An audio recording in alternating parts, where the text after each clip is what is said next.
switched over just because of this whole, oh, well, if you switch, then we can do X thing together. Now, one of the most powerful pulls from the Android side has always been the excitement. Android companies are more experimental. They try features that they're not necessarily going to keep next time, and there's also always just loads of different Android phones to pick from. It's more fun, but it also feels like this advantage is shrinking. Not through any company's fault, but more just the nature of the smartphone market consolidating. When smartphones first started, it was the Wild West. No one knew how they would evolve or how they would end up being used. But nowadays, at least until the next big thing, we've kind of settled into the smartphone era. People have developed habits and apps and platforms that they use on a routine basis, and in a mature market like that, your future purchases become less about, whoa, that phone folds in half, I want that one, like it used to be in the feature phone era with devices like the Motorola Razr, and more about, does the next phone I buy allow me to still enjoy all the things that I currently enjoy? And this safer, less experimental consumer attitude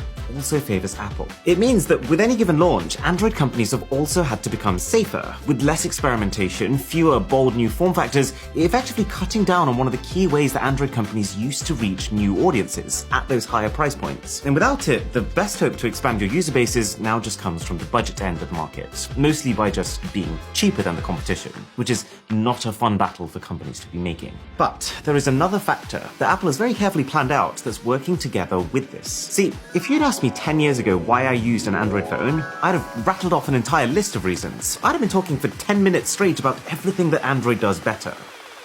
But this has changed. If you look back through the years, you'll see that the reason Android phones were always the first to get new features that the iPhone didn't have is because Android companies have had to compete with each other. They've had to race at every point to cram in as much of the latest tech as possible. Android got dual cameras in 2014. Apple didn't introduce them until 2016. Android got wireless charging as early as 2013.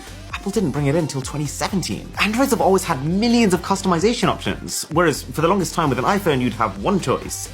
What wallpaper do you want? The list goes on, but the point is that Apple wasn't caught up in this rush. Apple was very aware that they had such a loyal fan base that they didn't need to compete with Android, but more just with themselves. They realized very early on that there's only so many things you can add to a bar smartphone like this before either the average user just can't tell the difference, or the extra cost from those additional features actually makes the phone less desirable. Like, there's only so good you can make the camera before the bigger bottleneck actually becomes the person taking the shot. There's only so fast you can make it such that everything you want to do is already buttery smooth. There's only so much you can make the screen bigger before the phone is just too big to hold. And so, you'll maximize your profits by not rushing to get them all in as fast as possible, but actually by teasing out those features over a longer period of time, making each upgrade significant, but never so significant that it robs the next phone of also being able to have one of these killer features. Which has meant that while Android companies have exhausted all of the most significant upgrades for the casual user very early on, creating the first plus-size phones, the first multi-camera phones, the first wireless charging phones, they've struggled to keep that pace up in the last few years. But Apple has always made sure that there's enough things left in the tank to keep making the iPhone better at an almost steady rate, which did mean that there was a time they fell noticeably behind, but that now, in 2023,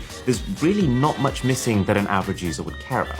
They have one by one, bit by bit, fixed all the major pain points of past iPhones, to the point where now the battery's good, the cameras are great, the screen is great, and that if you now own any other Apple products, or you even just like the idea of Apple, there's no real barrier that would stop you getting one. But then also, Apple's insistence on releasing features slowly and steadily has helped them for another reason. It's allowed them to take their time with features and only release them when they're done in the Apple way, in this very polished, very well thought out, controlled manner. And this is a big part of why the company has this almost cult-like following. People who are fans of Apple's philosophy are happy that when they try an Apple feature, it's going to work in exactly the way that they expect it to, which gives them this mental peace of mind that drives loyalty. You've probably heard a lot about the way that Apple controls things. The way they want repairs to only be done the Apple way by certified mechanics. The way they wanted iPhones to charge the Apple way with the Lightning connector. And then now that they've been forced to use USB-C so people don't need to buy two separate cables, they're apparently going to employ a chip that can still differentiate real Apple USB-C cables from other USB-C cables. From the outside, this level of control can feel irritating and pretentious and anti-consumer,